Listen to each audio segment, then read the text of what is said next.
Hello everyone. तर मित्रांनो, तुम्हाला तर माहितीच आहे, मागील एपिसोडमध्ये आर्या जाधवने निक्कीच्या कानाखाली दिली होती। तर मित्रांनो, यावर सोशल मीडियावर अनेक जण असं बोलत आहे की आर्या जाधवला आता बिग बॉसच्या घराबाहेर रितेश सर काढणार आहे। तर मित्रांनो, काय खरं आहे काय खोटं हे आपण या व्हिडिओमध्ये जाणून घेणार आहोत। तर मित्रांनो, आपल्या न्यूज चॅनलवर आपल्या सर्वांचं स्वागत आहे। तर मित्रांनो, आपण जाणून घेणार आहोत आज बिग बॉसमधील काही लेटेस्ट अपडेट। तर मित्रांनो, आर्या जाधवने डायरेक्ट काल निक्की तांबोलीच्या कानाखाली दिली होती। तर मित्रांनो, यावर डायरेक्ट आर्या जाधव असं पण बोलली होती की मला काही फरक पडत नाही। तर मित्रांनो, यावरच सोशल मीडियावर आता असं बोलत जात अनेक जण असं बोलतंय की आर्या जाधवला आता बिग बॉसच्या घराबाहेर काढतील। तर मित्रांनो, असं काही नाही आहे।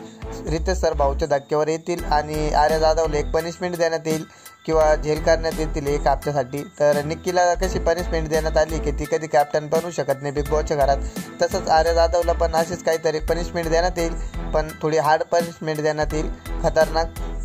कारण की तिने बिग बॉसचे नियम तोडले आणि बिग बॉसचे नियम जो तोडतो त्याला जेल होती किंवा अजून याच्यापेक्षा पण खतरनाक सजा देण्यात येते। तर मित्रांनो, असंच होईल किंवा तिला बिग बॉसच्या घराबाहेर काढता येणार नाही। तर मित्रांनो, अनेक जण हे बोलत आहे हे तसं काही होऊ शकत नाही, तिला फक्त पनिशमेंट देण्यात येईल।